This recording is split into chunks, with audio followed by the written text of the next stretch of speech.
Radio Mémel, c'est avec Lolo Tane tous les matins à partir donc de 6h50. Oui. Nous avons reçu un mail très court aujourd'hui de Manuela de Punavia. Alors Lolo, il paraît que la Guyane est une île.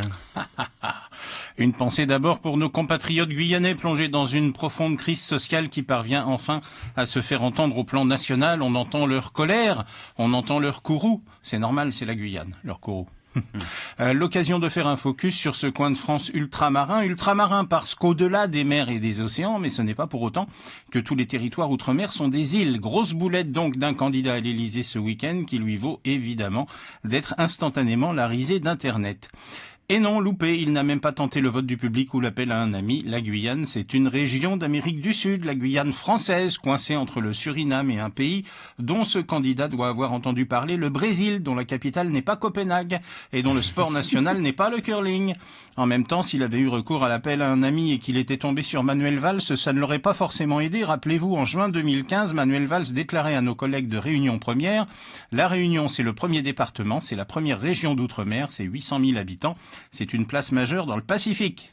Voilà, la Guyane est une île et la Réunion est dans le Pacifique. Donc pas besoin d'y connaître quoi que ce soit en géographie pour prétendre accéder aux plus hautes responsabilités du pays. Et après, on s'étonne que des journalistes comme Jean-Jacques Bourdin bombardent ses invités de questions basiques comme le prix d'un pain au chocolat, le nom d'un président en Asie ou la capitale d'un pays.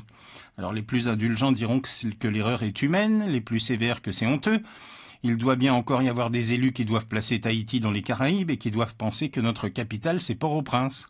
En plus, Macron, puisqu'il s'agit de lui, avait déjà parlé de s'expatrier en Guadeloupe, sauf que la Guadeloupe, c'est les Antilles, donc la France, et qu'on ne s'expatrie pas dans son propre pays. C'est un multirécidiviste qui, dans son bouquin Révolution, avait aussi situé Villeurbanne dans la région lilloise, alors que c'est une banlieue de Lyon. Bref, on avait déjà la langue française menacée par tous les attentats grammaticaux et orthographiques que l'on peut déplorer quotidiennement un peu partout. Et voilà qu'une autre matière que l'on enseigne ou que l'on enseignait à l'école est pillée, la géographie. En même temps, comment peut-on s'y retrouver quand on sait que le Tour de France cycliste a des étapes en Grande-Bretagne ou en Belgique, ou quand le Paris-Dakar, rebaptisé le Dakar, démarre en Amérique du Sud? Bon, allez hop, papier-crayon, interro surprise pour tout le monde.